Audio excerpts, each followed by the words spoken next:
musulmana que abusaba un poco del hashish, efectivamente, y que con el tiempo, por lo menos, se vistieron con un hábito que era exactamente el de los templarios, que tenía una regla secreta que, por lo que sabemos, que es muy poco, también se parecía a la regla de los templarios.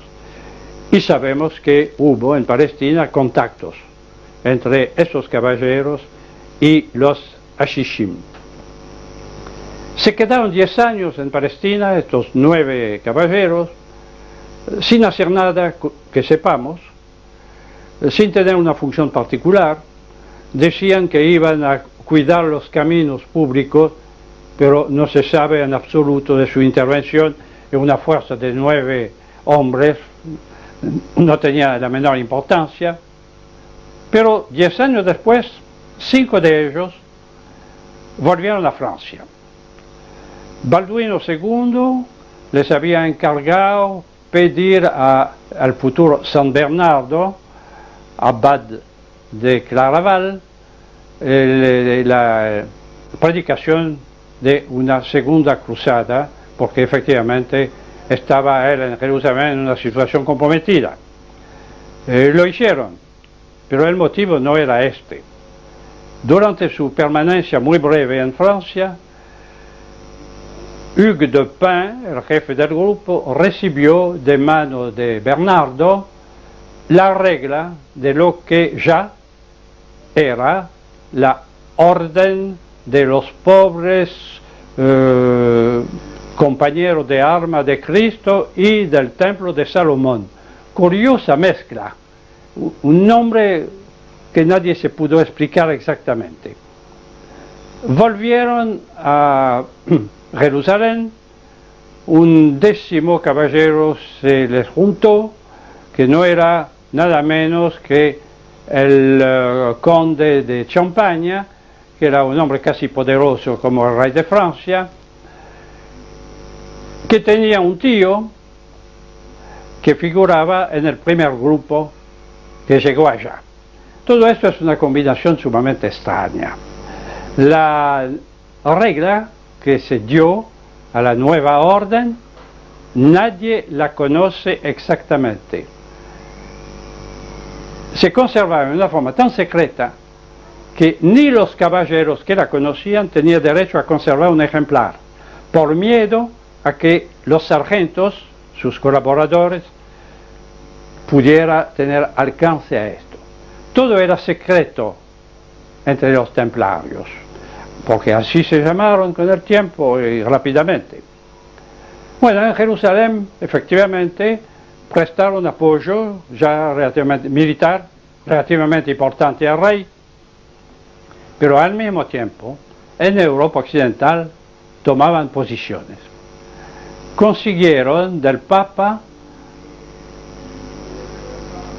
autorizaciones, privilegios muy especiales. Por ejemplo, los templarios dependían únicamente de su gran maestre y en lo pecaminoso de sus capellanos, que tenían la licencia para absorber los pecados reservados a los arzobispos, algo bastante grave, que aprovechaban en particular para absorber a caballeros que habían cometido delitos sumamente graves, asesinato, etc., y que estaba excomulgado. Los capellanes del temple les levantaban la excomunión y ingresaban en la orden. Pues sí, había de todo. En la orden de los templarios había buenos monjes, soldados, sacrificados, valientes, etc., y había individuos que se parecían bastante a ampones, para decir verdad. Por otro lado, los templarios ya en Europa occidental se instalan en todos los países habidos y por haber, se dividen por lo tanto en una multiplicidad de encomiendas, fortalezas, y de bailíos, fortalezas menores, y de granjas, que la explotación es agrícola, muchas de ellas fortificadas también. el Temple llegó a tener en sus 6 provincias europeas 15.000 caballeros, milites, que eran todos nobles, muy pocos anoblecidos por la misma orden, y 45.000 sargentos de armas, que eran la infantería de acompañamiento de los caballeros en caso de combate, pero que también servían para administrar los bienes de la orden. Estos bienes eran gigantescos. ¿De dónde procedían? Bueno, como toda orden religiosa, pedían limosnas, en cambio de plegarias. Esto es muy común hasta hoy, pero en definitiva era insignificante al lado de la fortuna considerable que tenía la orden. Y eran rapaces como ningunos. Hay ejemplos que conocemos por papeles de escribanías de aquel entonces. Por ejemplo, en Normandía recibieron, por el amor de Dios y de la Santísima Virgen María, 5 feudos de una vez. ¿Qué extensión? No sabemos, pero 5 feudos siempre era algo muy importante. Pero en Bretaña sabemos que en un pueblito de allá tenían derecho, cada vez que un individuo se moría, a tomar el mejor hábito del muerto o 5 monedas a su opción. Es decir, todo era bueno para los templarios. Por otro lado, ellos habían llegado, primero en competencia con Venecia, después en forma de monopolio, a tener el control de los movimientos marítimos entre Francia y el cercano Oriente. Transportaban combatientes, hombres, caballos, armas, etc., al reino franco de Jerusalén. Y cobraban a los príncipes que utilizaban sus servicios un arancel bastante elevado. También llevaban peregrinos, pero estos no debían pagar gran cosa. No era suficiente tampoco para explicar la riqueza de la orden. Y para eso se puede emplear una terminología muy moderna. La orden del Temple era un trust, diríamos una transnacional o una multinacional, como quieran. Era una empresa comercial. ¿Cómo funcionaba esto? De una forma sencilla. En aquel entonces, el transporte de mercadería y más todavía de valores por las carreteras de Europa no era una cosa de recomendar. No se olvide que en aquel entonces Europa, especialmente Francia y Alemania, estaban cubiertas de una selva tupidas. Y en la selva había pandillas de ladrones. Y había robos también. Puede decir que era tan difícil llevar una recua de mulas cargada con plata como hacerlo en las calles de una gran ciudad actual. ¿Qué hicieron los templarios entonces? Con sus encomiendas, 1000 solo en Francia, repartidas en todo el territorio. Construyeron rutas entre las encomiendas. Y estas rutas estaban cuidadas y controladas por grupos de caballeros día y noche que la recorrían, la custodiaban. Estas rutas pertenecían de hecho al Temple y los peajes que cobraban antes los señores feudales y los municipios fueron prohibidos y nadie se atrevió, por supuesto, a discutir una orden templaria. Entonces los comerciantes tenían interés en utilizar estos caminos donde estaban seguros. ¿Para transportar qué? Un poco de efectivo, no tanto, pero sobre todo mercadería. Pero las mercaderías no pueden caminar día y noche durante un mes. Entonces el Temple organizó en cada encomienda y en cada bailío un depósito, digamos, los comerciantes podían dejar consignados su mercadería, en contra de la cual la orden le daba un recibo. Este recibo era el capital de la orden, porque cuando el hombre venía a buscar la mercadería, por supuesto, había un agio que el temple conservaba. No olvidemos que en aquel entonces todo tipo de usura, es decir, todo tipo de interés, aunque sea 0,5%, cada 10 años, estaba terminantemente prohibido por la ley eclesiástica y la ley civil, pero no para el temple. El temple podía permitirse cualquier cosa porque era extraterritorial. Sus casas en todos los países de Europa tenían un privilegio total, como una embajada en el mundo de hoy. No pagaban impuestos, ni el diezmo del clero, nada. No dependían del rey de su país, del país en cuestión, de ninguna manera. Y tenía una fuerza militar bastante apreciable. Pero esta fuerza, sin embargo, tenía un pequeño defecto. Estaba esparcida por todo el mundo occidental y de hecho no era operacional. Y esto les va a costar muy caro. Ahora bien,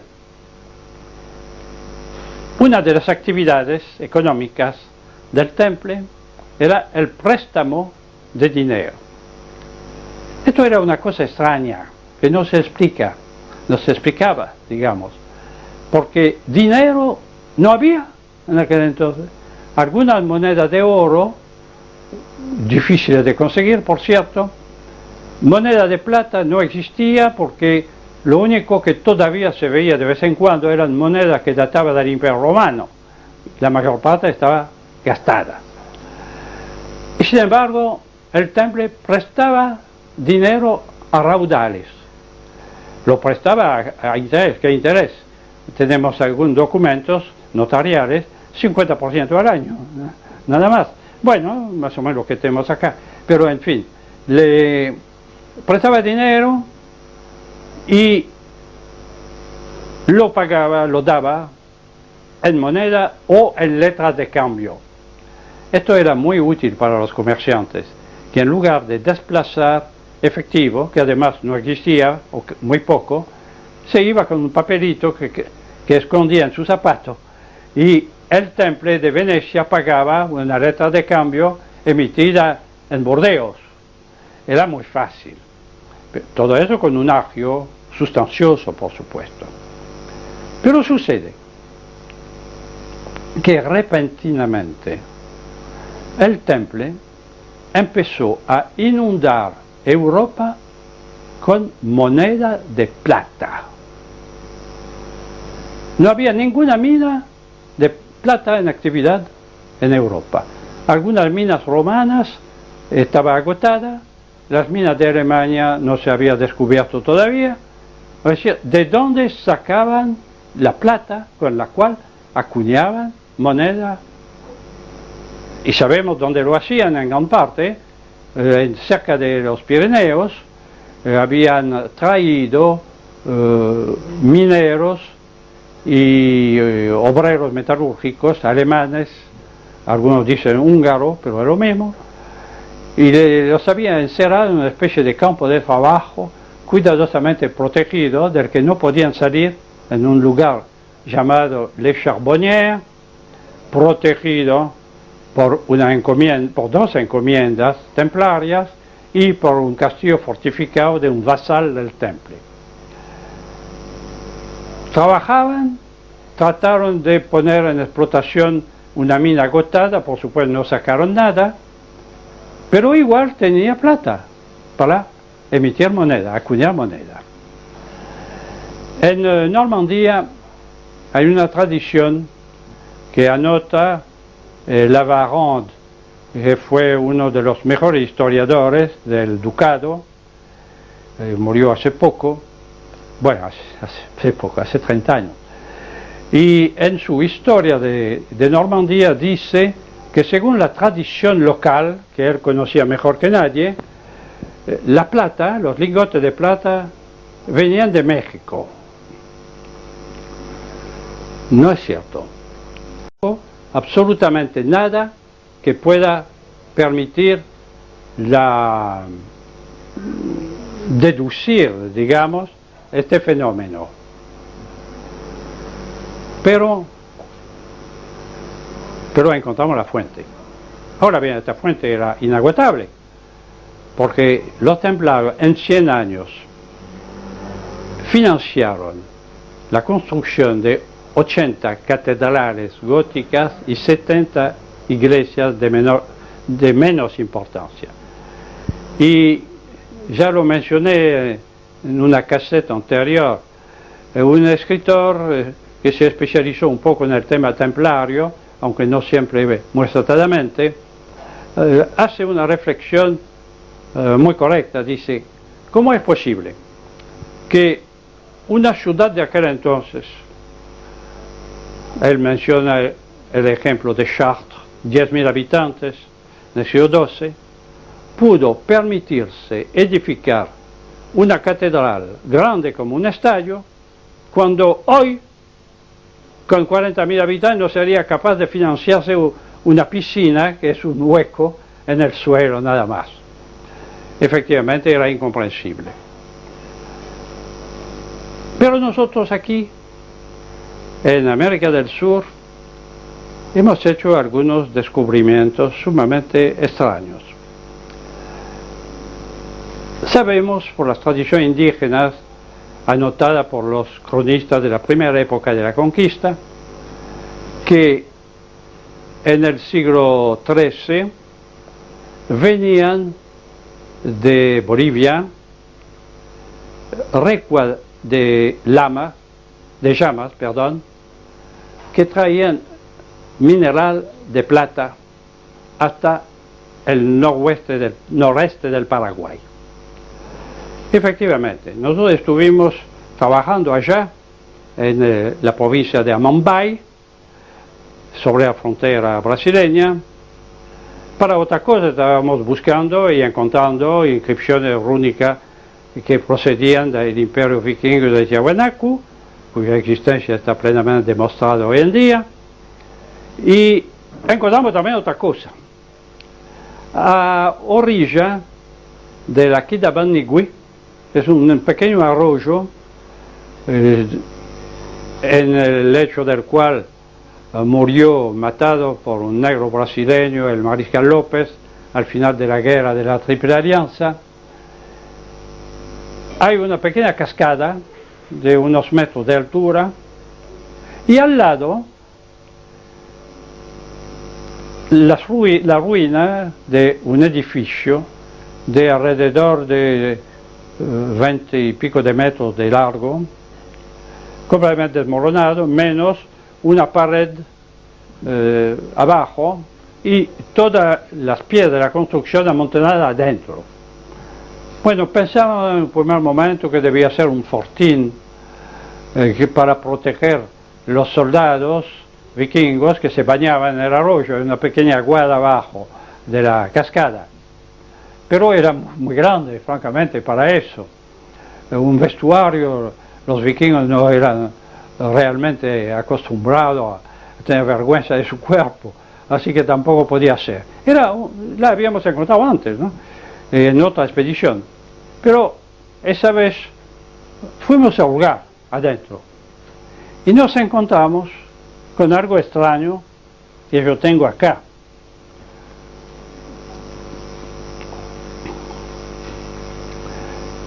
Este es un molde hecho con un ladrillo refractario cuyo hueco tiene exactamente la forma de los lingotes que están o estaban en el sótano del Banco Central de todos los países.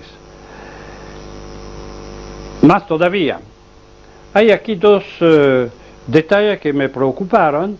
Son esta ranura que tenemos acá, esta está cortada. ¿A qué podían servir? Estuvimos buscando, yo no encontré la solución, las que me dieron no me gustaban, hasta que un día recibí la visita de un ingeniero especializado en asuntos metalúrgicos. Se lo mostré, me acuerdo que para ver de qué material estaba hecho lo lamió, lo que no era muy de recomendar, para mí por lo menos. Y le dije, ¿y esto? Y es muy sencillo, cuando se cola el metal en el agujero, hay una espuma que se forma encima, y esta salía por la ranura del molde, efectivamente. Ahora, ¿por qué moldes? Para que se pudiera embarcar plata en una forma fácil de contar. Vale decir, lingotes todos del mismo tamaño, del mismo peso. Y se sabía exactamente lo que se mandaba. ¿Se mandaba a quién? Bueno, venían de Porco, del imperio vikingo de Tiahuanaco, llegaba con llamas hasta Cerro Colá, el lugar en cuestión, pero en Cerro Colá había un camino que venía de Paraguay, la de Asunción de hoy, un camino, uno de los innumerables caminos del Paraguay, hechos por los vikingos por supuesto, que seguía hasta el actual Golfo de Santos. Y el mineral seguía también por ese camino. ¿Y a dónde iba? Evidentemente se lo cargaba en algún barco. ¿Qué barco? Y aquí yo tengo que hacer un corte en mi exposición y volver atrás. En el año 1150, más o menos, apareció en algún puerto de Inglaterra un barco que no era muy diferente de los barcos que se usaban en aquel entonces, porque era un drakkar vikingo, con su cabeza de dragón, etc.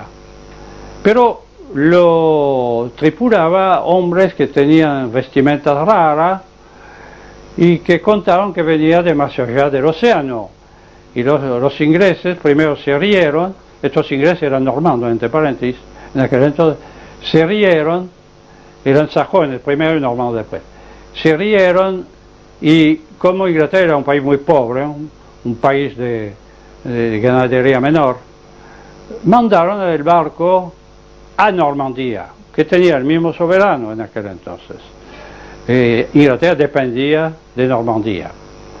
Y los normandos, los vikingos puros, habían conservado toda la tradición marinera de su pueblo de origen. Eran marinos, pescadores o piratas, sobre todo piratas. Y bueno, el barco llegó al puerto normando de Dieppe. Y allá contaron, era fácil, ellos hablaban el antiguo nórdico y los diepenses también. Y además los diepenses, unas pocas generaciones, no olvidemos que Normandía fue otorgada en feudo al duque Rolf, llamado Rolón, en el año 960, si no me equivoco, había poco tiempo, el idioma no había desaparecido, y además los normandos mantenían un contacto marítimo constante con Dinamarca. Y esos hombres contaron que efectivamente venían de un continente que estaba del otro lado del Atlántico, donde tenía esto y aquello. Hablaron mucho, no tenían motivo para disimular su conocimiento de América, digamos. ¿Y por qué? Porque los normandos no eran sus rivales, a ellos no les interesaba. Y trajeron a Dieppe un mapa de la zona, de toda América del Sur, bastante preciso, inclusive con la costa occidental de América, curioso, especialmente curioso para una encomienda templaria que estaba justo al lado de Dieppe, la encomienda y puerto de Saint-Valery-en-Caux, que servía a los templarios a mantener contacto con sus encomiendas de Gran Bretaña, y también les servía a controlar toda la costa francesa. Por supuesto, unas horas después de la llegada de ese barco, los templarios, que tenían buen servicio de informaciones, como lo demostró lo demostraron los acontecimientos posteriores, fueron a hablar con esa gente recién llegada y ofrecieron un trato. Los vikingos de Tiahuanaco contaron que en Porco, en la montaña, había minas de plata extraordinarias. Potosí no había sido descubierto todavía. Minas de plata excepcionales, que era muy fácil. Plata, ¿a qué sirve? No sirve. No sirve, con plata no se puede hacer espada, ni herradura de caballos. Y entonces, a nosotros no nos sirve para nada. A los templarios sí les servía, les podía servir. Pero ¿qué podían dar en cambio? Bueno, algunos artículos suntuarios, vino, perfume, cosas así, evidente, armas también hasta cierto punto, pero no bastaba para compensar cargamentos enteros de plata. Pero los vikingos tenían una preocupación. Ellos vivían en el altiplano, a 4.000 metros de altura, a orillas del lago Titicaca, en una pequeña ciudad y centro ceremonial hecho de piedra sin labrar prácticamente, muy primitivo, porque los vikingos trabajaban la madera y madera no había en el altiplano y no sabían trabajar la piedra. Y entonces, y tal vez era este el motivo del viaje, o uno de los motivos del viaje del barco del que hablábamos, pidieron a los templarios como precio de la plata tecnología, palabra de hoy, claro, o sea, picapedreros, imagineros, albañiles, etc. Para los templarios no les costaba nada, porque el temple tenía a sus órdenes una organización de compañeros albañiles. Porque el temple era una cosa muy compleja. Estaba formado, en primer lugar, el gran maestre, que era el soberano absoluto. Solo dependía del Papa, pero el Papa le tenía un miedo feroz, así que no había problema. Debajo estaban los caballeros, milites. Debajo los clerici o clerici, como quieren pronunciar, los sacerdotes. Y debajo, bueno, había hermanos legos, que se llamaban residentes. Estos residentes o sargentos estaban divididos en dos grupos, los flamigeri o flamigeri, que eran soldados armados, y los de servicio de las encomiendas y bailío. Bien, pero tenían también los compañeros del deber de Salomón. Salomón tiene que ver en este asunto, no sabemos. Pero fueron ellos los que construyeron las catedrales y las demás iglesias góticas. Bueno, los templarios mandaron a algunos de ellos a Tiahuanaco y fueron ellos los que edificaron una ciudad gigantesca y en cierta medida extraordinaria, de la cual solo quedan ruinas, porque todo el mundo se encarnizó contra esta ciudad. Primero, cuando la destrucción del imperio de Tiahuanaco, los indios destruyeron lo que pudieron, después vinieron los españoles que trataron de encontrar tesoros debajo de bloques de 30 toneladas, que se caían, por supuesto, y después los soldados bolivianos que utilizaban el sitio como campo de tiro y disparaban a las estatuas con sus fusiles cuando andaban, y finalmente hubo un supuesto arqueólogo, un ingeniero Poznański, que creo que terminó con lo que podía quedar en el lugar y vendía a los museos alemanes, pero barcos enteros de piezas arqueológicas. Fue finalmente un desastre, pero fueron los compañeros del deber de Salomón los que proporcionaron la técnica. La mano de obra estaban los indios, y los indios son bastante hábiles en su modo. Por lo tanto, hubo un acuerdo en Tiahuanaco. Los vikingos mandaban el mineral con sus llamas hasta la fundición de Cerro Corá y probablemente otras, pero esta la tenemos bien visualizada y excavada. Y después esto seguía entre Maderingote, seguía hasta el puerto de Santos, donde los barcos templarios se los embarcaba y se los llevaba a Europa.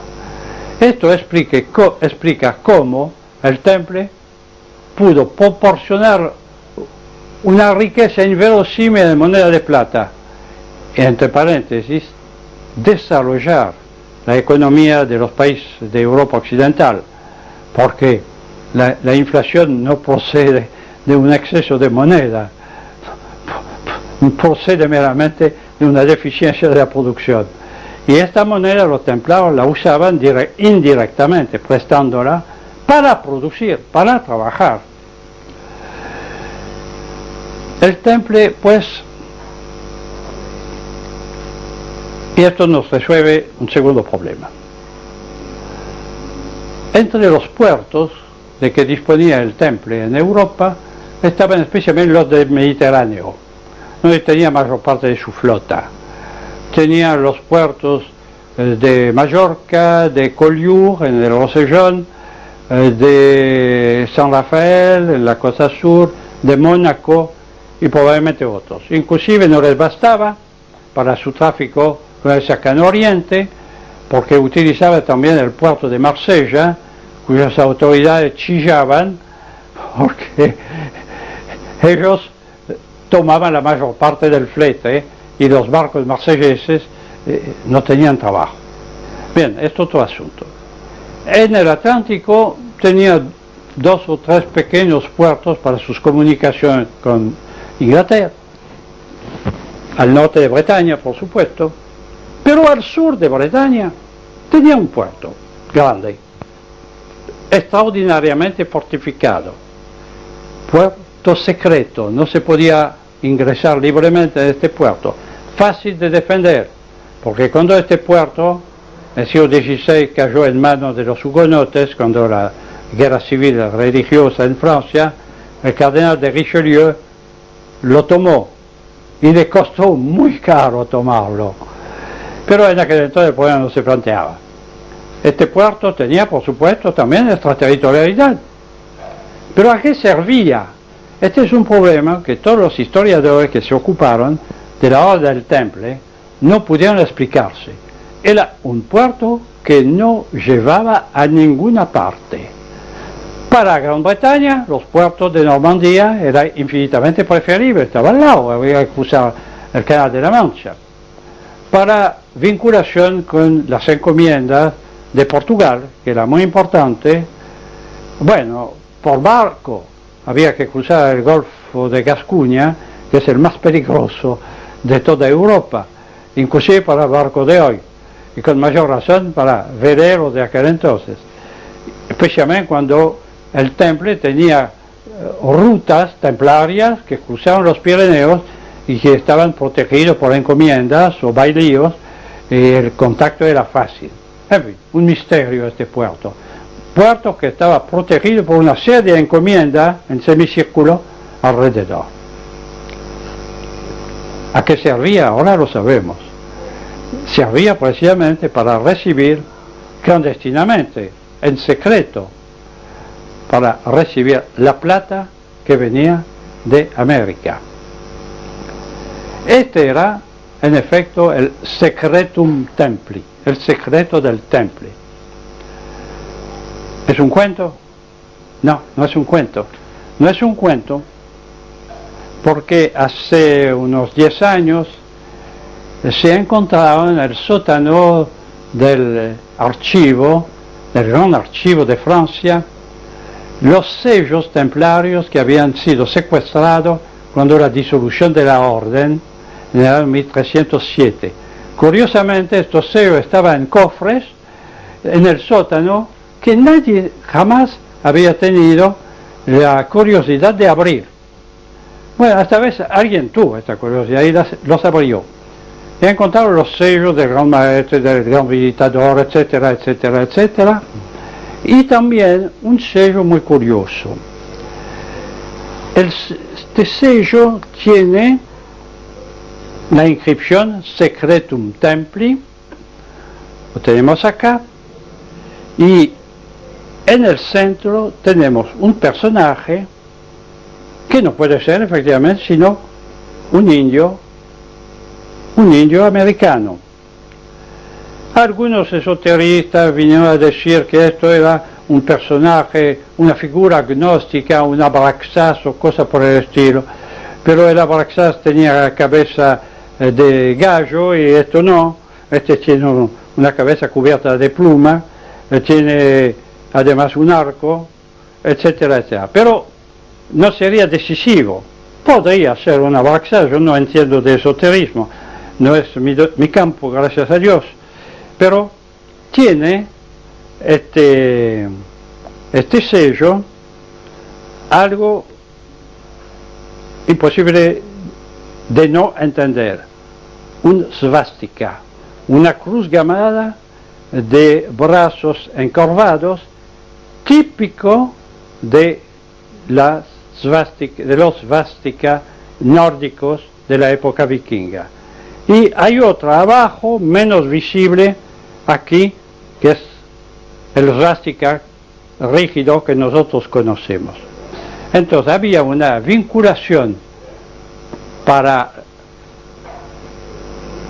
el maestro del secreto del temple entre el indio y los nórdicos, la svástica. Pero hay más todavía. En la iglesia templaria de Vézelay, en Borgoña, una construida con la plata usuraria del temple,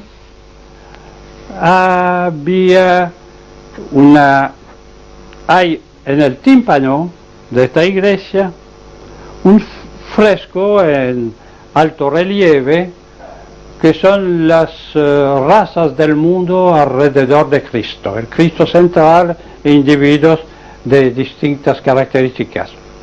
Entre estos individuos hay tres personajes sumamente curiosos que ustedes tienen acá: hombre, mujer y un nenito que tiene distintas características. Noten en primer lugar que el hombre está vestido con plumas al modo mexicano, pero tiene un casco vikingo, casco inconfundible. Por otro lado, los tres personajes tienen orejas desproporcionadas y hasta ridículas, pero no son los orejones de Tiahuanaco. Los orejones de Tiahuanaco tenían orejas colgantes que se habían alargado, no orejas así. Pero póngase en el lugar de un imaginero medieval del siglo XII o XIII que oye hablar de individuos con grandes orejas, e indios además y vikingos al mismo tiempo. ¿Qué podría imaginar este hombre para representar un individuo con grandes orejas? Esto, que no es lo correcto, que no es la realidad, pero es la idea que normalmente surgía en la mente del escultor. Nos permiten llegar más allá, respaldando esta interpretación, pero francamente son detalles que no tienen mayor importancia. Volviendo al puerto de La Rochelle, de que hablábamos hace un momento, es una cosa sumamente extraña. Había 7 y tal vez 8 rutas templarias que convergían hacia él, desde toda Francia y desde más allá igualmente. Tenemos aquí un mapa que nos muestra hasta qué punto este puerto era importantísimo. A esto se agrega otro problema interesante, que tal vez se pueda resolver. Cuando el rey Felipe el Hermoso, harto de ver los templarios ocupar prácticamente su reino, decidió dar un golpe definitivo y aprovechando para hacerlo que el Papa que acababan de ser elegido era el arzobispo de Burdeos, Bertrand de Gaulle, que respondía al rey de Francia, por supuesto.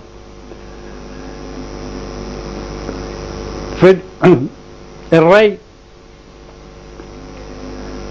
dio un salpazo, se apoderó del Temple de París, que era la sede del maestrazgo de la orden, que ya había abandonado Palestina a la fuerza, y según los testimonios de los distintos procesos incoados contra los templarios, hubo testimonios según los cuales el día anterior a la toma de la sede de la orden por los gendarmes del rey, salieron del Temple de París 3 carretas cargadas con arcones que contenía el tesoro del gran visitador de Francia. Estas carretas se fueron hacia el oeste, escoltados por 40 caballeros con 50 caballos, y desaparecieron para siempre. ¿Qué contenía estas carretas? El tesoro. Tesoro en aquel entonces tenía un sentido un poco diferente del nuestro. Cuando nosotros hablamos de tesoro, hablamos de un amontonamiento de plata, de objetos preciosos, etc. En aquel entonces también tenía ese sentido, pero también el sentido de archivos. Por ejemplo, la famosa tesorería del rey de Portugal, donde Colón y Magallanes robaron los mapas que les permitieron descubrir el continente a donde todo el mundo iba antes que ellos, contenía precisamente archivos marítimos en este caso, utilísimos. Estas carretas estaban destinadas a llevar su cargamento a un puerto donde 17 barcos las estaba esperando. Esto no tiene sentido. 17 barcos para cargar el contenido de 3 carretas. Bueno, es que las 3 carretas venían de París, pero otras venían verosímilmente de todas las encomiendas habidas y por haber en el país. O sea que el razonamiento y los datos nos permiten decir que lo que se llevó en esta forma fueron los archivos de la Orden del Temple, que efectivamente nunca aparecieron. Los gendarmes reales nunca los encontraron, no figuran en ninguna planilla notarial de los secuestros realizados. Desaparecieron para siempre. ¿A dónde fueron? Bueno, no podemos afirmar nada, porque tampoco se encontraron en otro lugar. Pero sí sabemos que una flota templaria, la flota templaria de La Rochelle, no se refugió en Portugal, como la flota del Mediterráneo, sino que se fue por el Atlántico, claro. ¿Y a dónde podía ir? Por el Atlántico. Lo veremos después. Para explicar lo que va a suceder posteriormente, tenemos que analizar un poquito lo que fue la teología del Temple. Es un tema un poco arduo, por supuesto, pero sucede que el Temple, dentro de la Iglesia Católica, había tomado posiciones francamente heréticas. Ellos creían, por ejemplo, y enseñaban que había 2 dioses. Uno era un dios demoníaco, que era Jehová, y el otro el dios bueno. Esto es la teoría de los cátaros. Cátaros, una secta dualista herética también, que fue destruida a las francesas posteriormente. Es una secta bastante siniestra en algunos aspectos, pero en fin, otro problema. Los templarios simpatizaban con los cátaros y les había tomado esta idea de los dos dioses.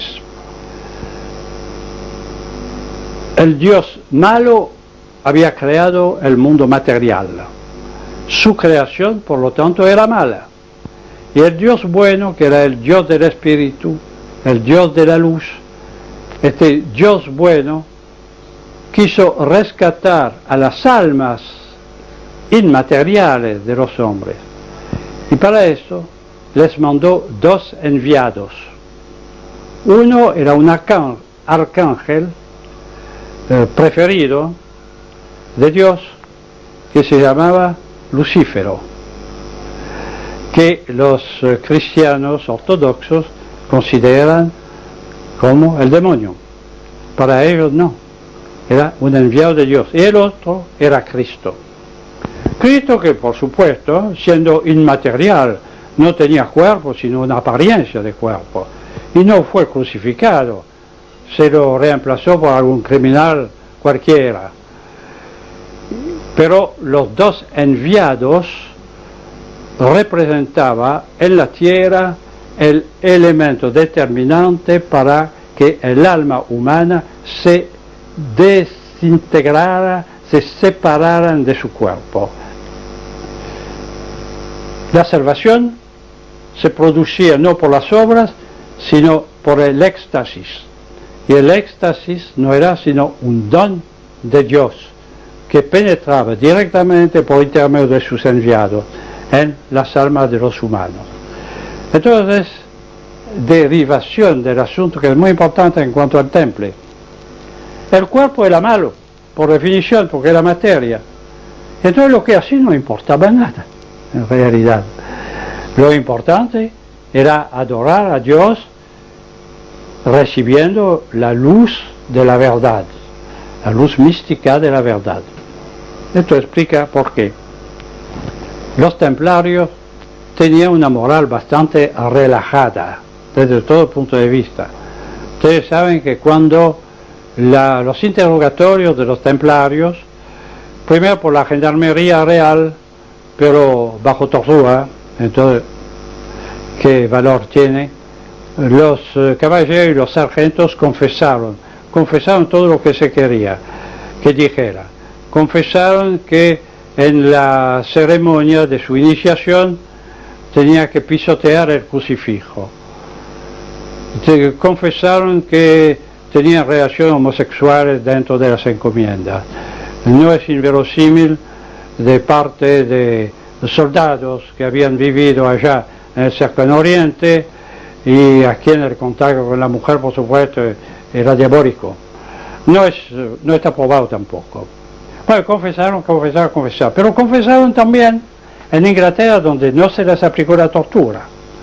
Confesaron en el tribunal eclesiástico presidido por el Papa personalmente, sin tortura alguna. Es cierto que podían temer que después de la audiencia se les hiciera pagar su retractación, puede ser. El hecho es de que practicaba la usura, y la usura era un pecado excepcional en aquel entonces. Ahora está muy generalizado, pero en aquel entonces no tanto. Voy a decir, era una orden que había abandonado el rigor de una regla que además no conocemos muy exactamente.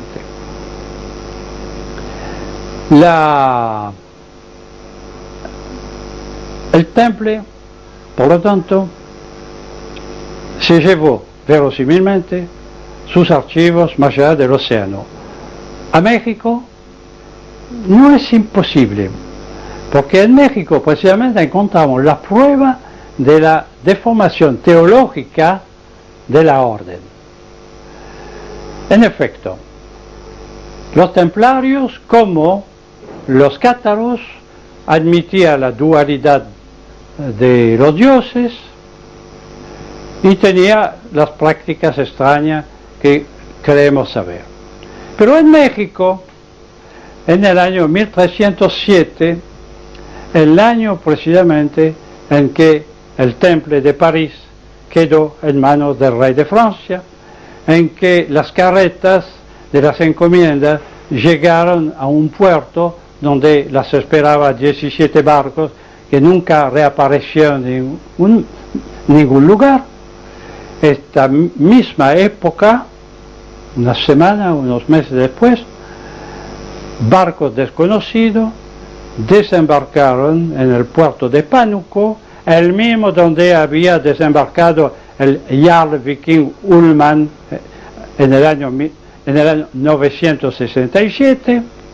Desembarcaron, subieron por la montaña, porque en la costa evidentemente se morían de calor, subieron a la montaña y se instalaron a orilla del lago de Chalco, que en realidad es meramente la parte sudoriental del lago de Texcoco, donde estaba situada Tenochtitlán, vale decir la México de hoy. Se establecieron allá, crearon una provincia autónoma, peleando si había que pelear, pero no tanto, no fue necesario, pero traían organización y hábito sumamente extraño. En primer lugar, su soberano era un gran maestre, que era el hombre, traduzco del náhuatl porque no es mi especialidad, es un idioma imposible, para nosotros por lo menos, era el hombre que representaba a Dios, que a veces se llamaba también Teot Mama, va a decir el portador de Dios. Es muy curioso ver que Teot en náhuatl significa Dios, y se parece mucho, no soy el primero que lo notara, que lo note, se parece al Theos griego, al Deus latino, todas las palabras de la misma familia, que representa a Dios precisamente. El soberano pontífice, digamos, el gran maestre de la orden, tenía a sus órdenes 3 estratos diferentes de fieles.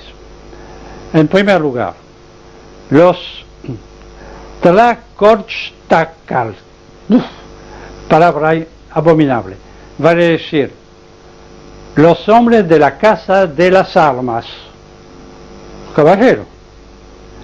Debajo estaban los Teoxlica, más fácil de pronunciar. Teoxlica significa exactamente capellán, el misionero, más exactamente todavía, el misionero. Y debajo estaban los Nonohualca, es decir, los residentes, caballeros, clérigos, sargentos, residentes, la misma estructura que la orden del Temple. Esa gente que los cronistas de la primera época de la conquista, especialmente Chipalmaín, que descendía de los príncipes de Chalco, nos describen como hombres altos, blancos, rubios, barbados, etc. No eran vikingos, evidentemente, en aquella época. No tenían motivo ya para disimular sus verdaderas convicciones religiosas. Y montaron sus iglesias, sus templos, en una forma totalmente semejante a las iglesias de Europa. Inclusive la decoración interna era la misma. El altar estaba en el mismo lugar. Utilizaban incensorios, utilizaban todo el ritual católico en la medida de lo posible. Enseñaban y creían que había 2 dioses. Estos 2 dioses, uno bueno y uno malo, estaba, sin embargo, diferencia con los cátaros, dominado por el dios desconocido, que ellos llamaban Olin Tonatiuh. Esto hace tiempo que los teólogos y los etnólogos quedaron sorprendidos de esta expresión, porque era un dios trinitario. Odin, Tonar, que es la forma sajona de Thor, y Chu, que es la forma sajona de Tyr. ¿Cómo? Entonces la Trinidad nórdica trasladada a México, sí, pero era el Dios supremo, el Dios desconocido. A él no se le levantaba altares. Y debajo estaban los dos dioses malos. Primero, Quetzalcóatl. Quetzalcóatl era el nombre que llevaba el Jarl Ullman cuando se convirtió antes del año 1000 en el quinto rey de los toltecas. Quetzalcóatl era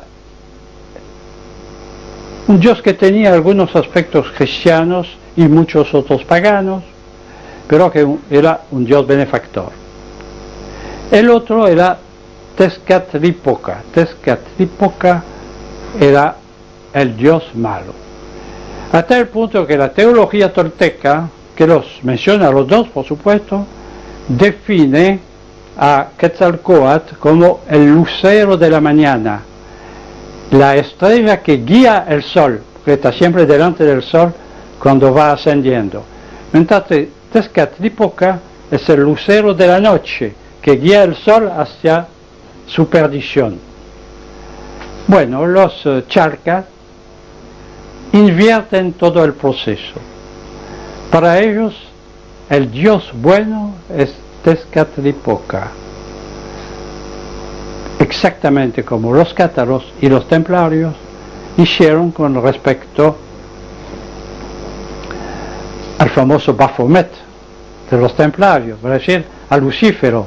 Lucífero ya no era el demonio malo, sino un enviado del Señor, bueno. Bueno, Tezcatlipoca también. Los presentan como hermanos enemigos, etcétera, etcétera. Pero tenemos otra prueba, tal vez más importante, de la naturaleza de esta institución teológico-política, que entre paréntesis los cronistas españoles clérigos no vacilan un segundo en llamar temple. Para ellos los Chalcos eran los templarios. Efectivamente se englobaba en una sola palabra, en náhuatl, la orden con el nombre de Tecpanca. Telpanca o Telpantlaca significa templar, los hombres del templo. Y el padre de Sahagún, que fue sin duda alguna el cronista español más serio y más científico, los llama también así, los templarios. Y estos templarios tenemos prueba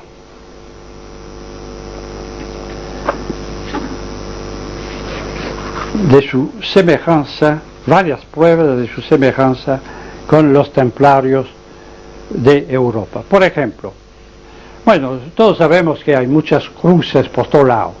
La cruz latina o la cruz griega es un símbolo muy sencillo, son dos rayas que se cruzan. Se puede atribuir a cualquier pueblo, encontrar en cualquier pueblo, pero no la cruz de Malta, como decimos hoy en día. La cruz de Malta, que era el símbolo de la orden de los hospitalarios de San Juan de Jerusalén, que después se instalaron, existe todavía, se instalaron en la isla de Malta, tenía una cruz muy especial, bastante semejante por otro lado a la de los templarios, que la tenemos acá en una imagen de un códex mexicano. Ustedes ven la cruz de Malta característica. Usted me dirá que puede ser casual, no, porque esto ya es un dibujo complicado, tan complicado como el svástica. El svástica, para dibujarlo inclusive hay que pensarlo dos veces, inclusive tener costumbre. pero y la Cruz de Malta es todavía más compleja. Tenemos y hemos encontrado en Paraguay una cruz en una forma muy especial que es muy semejante a una cruz cátara que encontramos en el castillo de Montségur, en la zona cerca de Albi. Y miren, compara una cruz cátara con la cruz templaria y veremos muy bien que es exactamente el mismo signo. Pero hay otra cosa que no permite discusión alguna. Les ruego que miren con mucha atención este personaje extraído de un códex de aquel entonces. ¿Qué tiene este hombre en la mano? Mírenlo bien.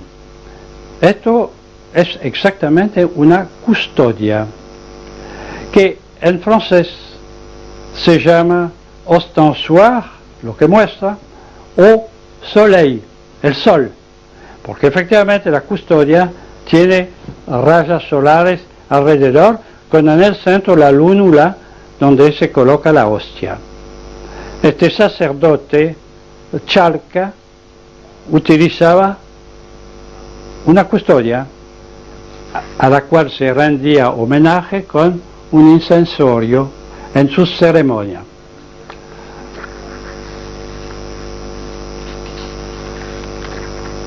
Así que esto demuestra la realidad de este aporte templario en la zona. Y Chipalmaí nos lo cuenta como poco a poco los templarios de México fueron degenerando. Claro, eran religiosos, normalmente no se reproducían, ¿no? Algún accidente tal vez, pero de modo general no. Entonces los caballeros y los capellanes desaparecían en una generación. Los residentes, algunos de los cuales estaban casados, no habían traído a sus respectivas mujeres, entonces se juntaron con indias, y esto poco a poco desapareció, hasta el punto de que al final no quedó gran cosa sino recuerdos del pasado. Este pasado lo notamos de todo lado. Miren ustedes,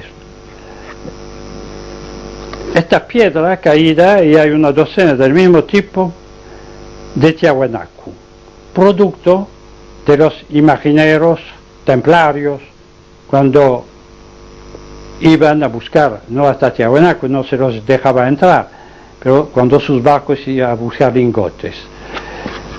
Y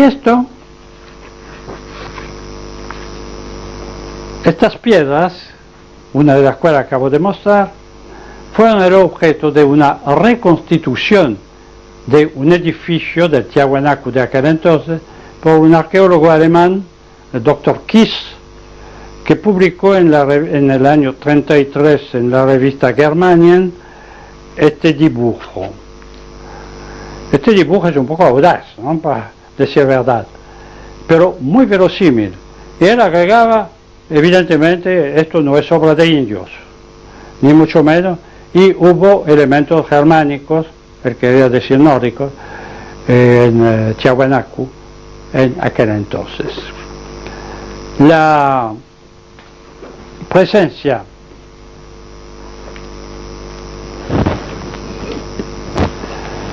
de los templarios, tanto en el sur, en un primer momento, como posteriormente, se explica muy bien. Mientras los vikingos de Tiahuanaco dominaban América del Sur, había posibilidad de traer lingotes de plata, lo que les interesaba sobre todo. Pero el imperio de Tiahuanaco fue destruido en 1267. Así posteriormente ya no había nada que hacer. Y posiblemente trajeron algunos lingotes del estado brasileño del Piauí, donde los vikingos tenían también minas de plata, para los templarios por supuesto, pero esto terminó rápidamente. Pero en aquel entonces los templarios ya tenían otra preocupación. Riqueza tenían, pero ¿a qué sirve la riqueza si se corta la cabeza al rico? Y como tenían un servicio de información bien hecho, sabían perfectamente lo que Felipe el Hermoso les estaba preparando. Y conocía el riesgo por ser su ejército no operacional. Y por otro lado, ellos se sentían inseguros en todo lado en Europa y envidiosos de los hospitaleros de San Juan de Jerusalén, que tenía en la isla de Rodas una propiedad, un estado territorial soberano, después en Malta, pero esto vino después. Los templarios no. Y pensaban en encontrarlo en otra parte. Como conocían la existencia de América, ¿por qué no América? Y el hecho es de que en 1294, según Chipalmaín, o 62 en otra parte de la obra del mismo autor, que duda, mandaron una misión a México. Esta misión se la menciona en las crónicas sin darle mayor importancia. Pero en 1307 desembarcan 7 barcos en Pánuco, con alrededor de 700 personas, hombres y mujeres, sobre todo hombres por supuesto, desembarcan en Pánuco en el Golfo de México. ¿Y esto cómo? Los templarios desaparecen de Francia en gran parte, algunos se van a Portugal y otros se esfuman para siempre, y justo en el mismo año aparece hombre surgido del mar en México, y surgido del mar, esto está bien comprobado, porque los códices indígenas, las tradiciones indígenas relevadas por los primeros cronistas, especialmente por Chipalmaín, que siendo descendiente de los príncipes de Chalco lo sabía más que nadie, estos barcos llegaban de un país que se llamaba Trapalán. Trapalán en náhuatl significa muy exactamente el país del norte. ¿País del norte? ¿Qué norte? ¿De Norteamérica? No, porque precisan que para venir de Trapalán cruzaron el gran mar divino, es decir, el océano. Y en Trapalán tenían su capital, que se llamaba Tula. Y cuando llegaron a México, edificaron una ciudad, o sea, apoderaron de una ciudad que llamaron también Tula. Y Tula se parece curiosamente a Thule, que es el nombre de las tierras del Gran Norte y más especialmente de Islandia.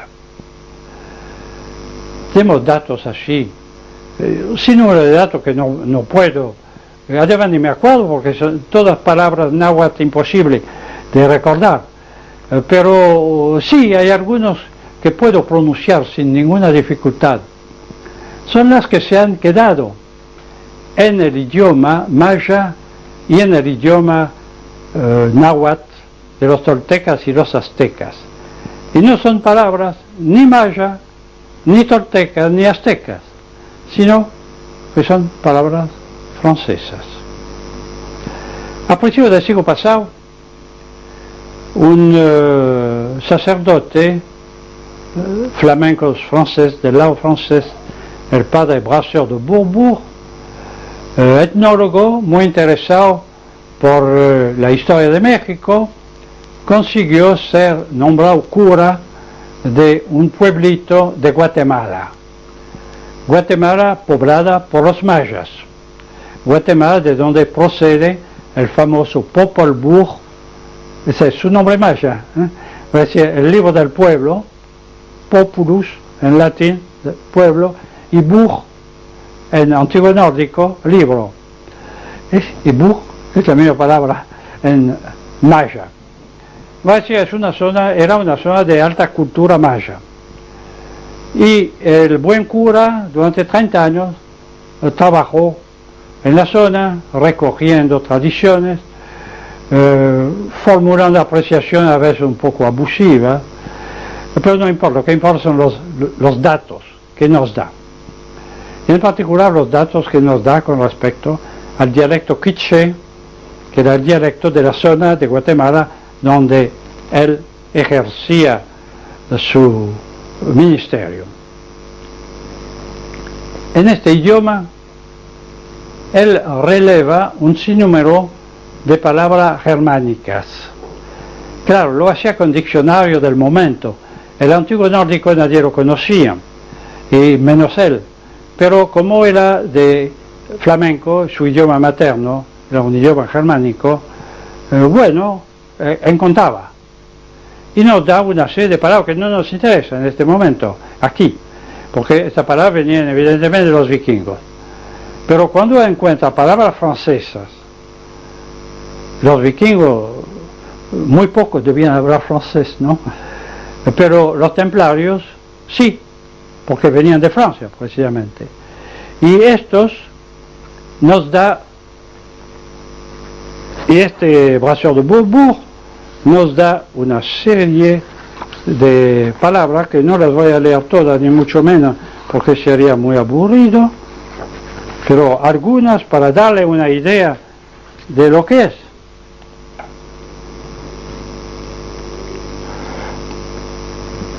Por ejemplo, bol en quiché maya significa redonde. En francés tenemos boule, bola. Chair significa engordar. Chair en francés es carne.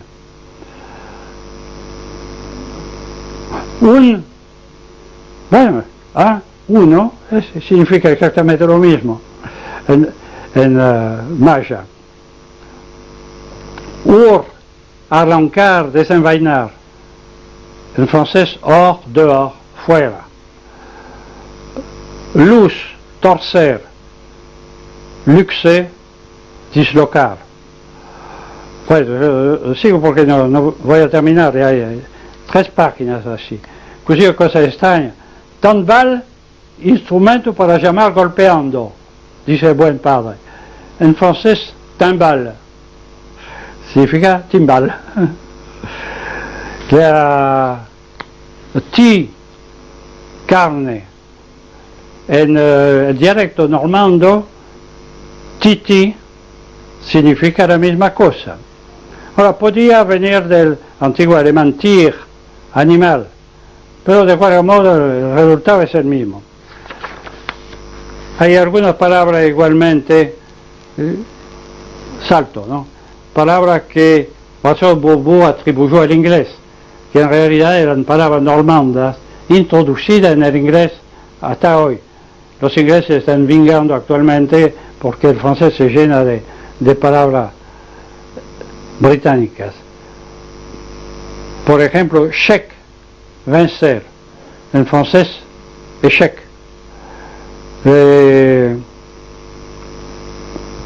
Rus, precipitado.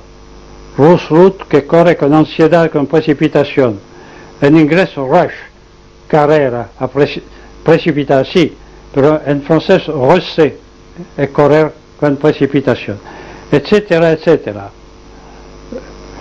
Pero hay un pus, podredumbre, P-U-S, en francés, pus, etcétera, etcétera. Ahora hay una palabra, es una explicación un poco delicada, pero estamos en el terreno científico, ¿no?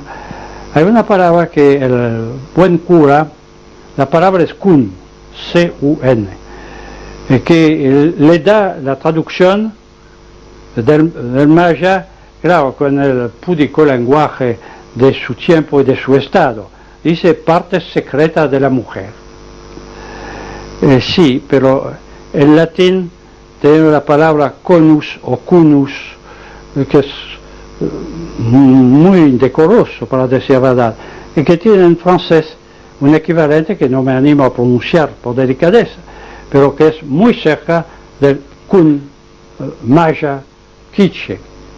Es decir, todo eso no es sino una prueba secundaria, digamos. También está el origen de los negros. Cuando Colón llegó a las Antillas, le dijeron que había algunos negros en otras islas. Colón nunca los vio. Pero sí, un español un tiempo después se encontró con algunos negros en Colombia.